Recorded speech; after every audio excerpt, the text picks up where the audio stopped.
A ver, pensemos un segundo en una palabra que todos creemos conocer. Romántico. Pero momento, olvídense de las cenas con velas y las flores. Hoy vamos a hablar de una idea filosófica que nació como una auténtica rebelión y que ahora, en plena era de la inteligencia artificial, es más importante que nunca.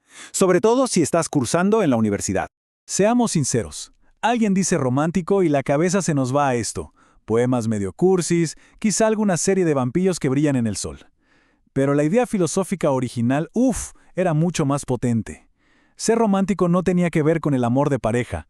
Era una rebelión, un grito del individuo para poder desarrollar todo su potencial y dejar de ser visto como una simple pieza de un engranaje. Y acá, claro, viene la pregunta del millón.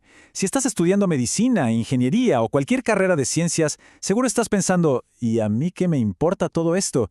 Bueno, la respuesta te va a sorprender, porque esta vieja idea tiene un impacto directo en cómo vas a ejercer tu profesión y, más importante, en cómo vas a vivir tu vida. Para entenderlo, tenemos que hacer un viajecito en el tiempo. El romanticismo no apareció de la nada, Fue una respuesta, una reacción apasionada a un problema muy concreto que estaba naciendo en la modernidad.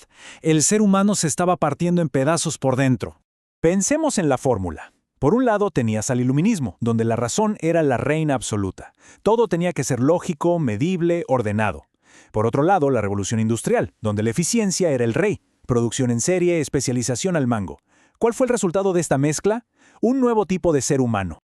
Hubo un filósofo, Friedrich Schiller, que lo vio con una claridad que asusta. Lo que dijo es tremendo.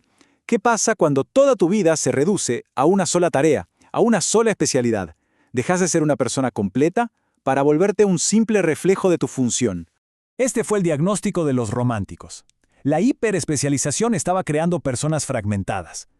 Un tipo que solo desarrollaba su capacidad para calcular, pero se olvidaba de su sensibilidad.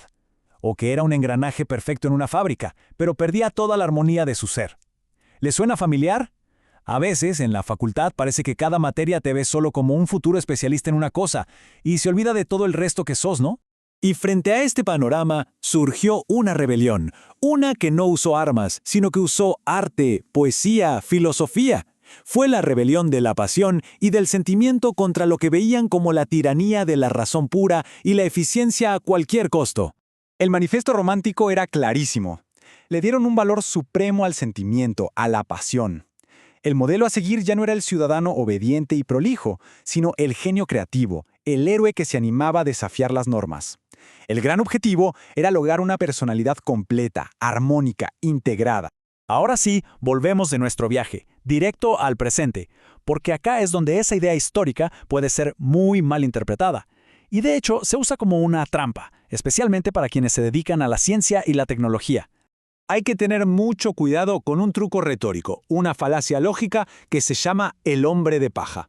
Es simple, en vez de discutir con tu oponente real, te inventas una caricatura, un muñeco de paja de lo que dice y le pegas a eso. Obvio, es mucho más fácil. Bueno, algunos hacen eso. Toman la crítica romántica al obrero del siglo XIX y la aplican al profesional de hoy, creando un enemigo que no existe. Piensen en la película Tiempos Modernos de Chaplin. Es una genialidad, una crítica increíble a la alienación en la fábrica. Pero seamos honestos, ¿esa imagen describe la realidad de un profesional en Argentina hoy? Para nada. Aplicar esa crítica sin filtro es intelectualmente un poco vago y a veces hasta malintencionado. Esta distorsión hoy en día suele aparecer como neoludismo, o sea, un rechazo a la tecnología pero disfrazado de una supuesta defensa de lo humano. Es esa nostalgia por un pasado que en realidad nunca existió, que idealiza la vida sin los avances que hoy nos permiten vivir mucho mejor y por más tiempo. Las señales de alerta de este falso romanticismo las vemos por todos lados, Son los ataques a la ciencia como los movimientos antivacunas. Son esas frases hechas tipo, sácale el celular a tu hijo, sin ningún análisis real detrás. O la idea de prohibir la inteligencia artificial en las aulas en lugar de aprender a usarla. En el fondo, es esa idea peligrosa de que todo tiempo pasado fue mejor. Entonces, ¿qué hacemos? ¿Tiramos todo el romanticismo a la basura? No, para nada. La clave es saber separar la paja del trigo. Hay que rescatar su aporte más valioso, el que sigue más vigente que nunca, el llamado a tener una mirada integral. Y acá está el punto central de todo esto. El verdadero legado romántico no es una guerra contra la ciencia. Es un recordatorio gigante, casi un cartel luminoso que nos dice, che, Acordate que, ya sea en un consultorio, en un laboratorio o diseñando un puente, el destinatario final de tu trabajo es un ser humano completo, no una suma de partes. ¿Y esto cómo lo aplicamos? Bueno, primero hay que reconocer el riesgo de la fragmentación en nuestra propia carrera. Es muy fácil empezar a ver un hígado, un código o un cálculo en lugar de la persona que está detrás.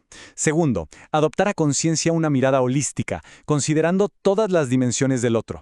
Y tercero, y esto es clave en la facu y en el futuro, trabajar de forma multidisciplinaria, porque los problemas complejos de hoy no los resuelve un solo especialista, sino la integración de muchos saberes. Entonces, ¿cómo podemos convertir esta filosofía de hace 200 años en un desafío personal y concreto, acá y ahora, en nuestra vida universitaria? Ser un romántico en el siglo XXI no significa volver a las velas o rechazar los avances. Es todo lo contrario. Significa usar todas las herramientas que tenemos a nuestro alcance, la ciencia, la tecnología, el arte, las humanidades, para construirnos como personas más completas, más integradas. La universidad es el lugar perfecto para esto. Es un verdadero gimnasio para la humanidad.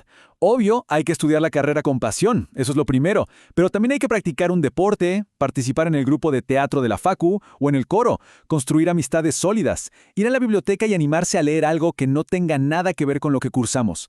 Cada una de esas cosas desarrolla una parte distinta de nuestro ser. Y ojo, que esto no es solo una idea linda y nada más, es una estrategia de futuro. En un mundo donde la inteligencia artificial se va a encargar cada vez más de las tareas mecánicas y repetitivas, nuestro mayor valor diferencial, lo que nos va a hacer irreemplazables, va a ser nuestra capacidad de ser creativos, empáticos, críticos, en definitiva, de ser plenamente humanos. Así que les dejo esta pregunta, no para un examen, sino para la vida.